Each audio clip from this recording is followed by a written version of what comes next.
I first encountered Divine Renovation at the Chancery of all places when the director of the Office of Religious Education had asked me if I had heard about a new book by a priest from Canada.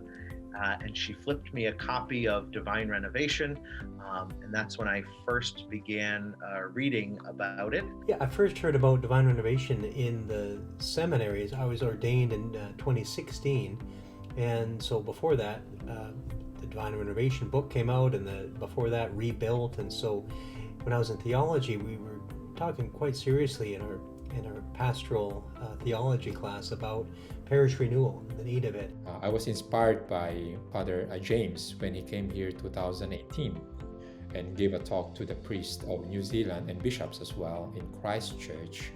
And the question that he really asked, which was very close to me, is the movement from a maintenance parish to a missionary parish.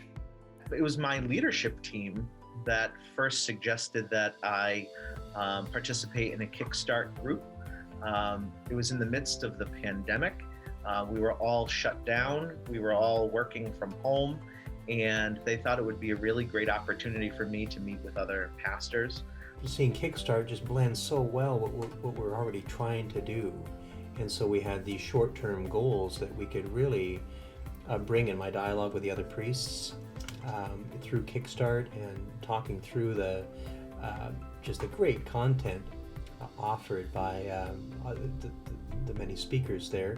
I think that Kickstart really gave us, as the word Kickstart is to give us this big boost. I always, back in the mission areas in the Philippines, we always kickstart the motorbikes, sometimes some cars if they don't run properly. And that give you that extra push to say, hey, you can actually do this one.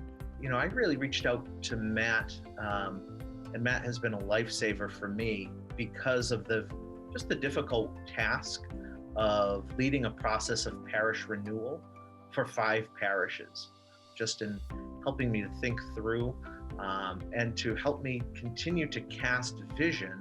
He's able to sort of help me keep focused on the vision and why it is that we're even doing things like parish renewal. Yeah, so I'm still connected with Mr. Stephen Corsi, based out of Montreal and St. Ignatius, and so we were connected with him through Kickstart, and then it just kind of carried over, which was a real blessing to have that continuity. And yeah, it's been really wonderful. I mean, to navigate with somebody who's been through the trenches, it's just beyond a gift. It was very, very great experience with Matt. And I found out that my ideas, my vision, doesn't collide with DR. It actually complements. Casting vision is it's exciting.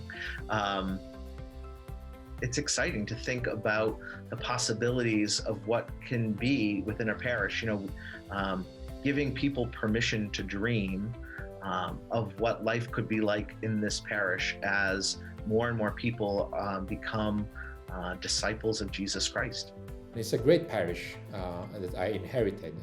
They just need something to reignite in a way. They need something. So I thought of that one, how to make it vibrant again. The presence of God, the true, real presence of God in the Holy Eucharist, and in just the ways He just reaches people in their everyday life. I mean, that every day, it's like, wow, is it worthwhile? The journey, the sacrifices, the heartache sometimes, yeah. And we're not alone. It's not all up to us. God is in control. And we get to collaborate with Him.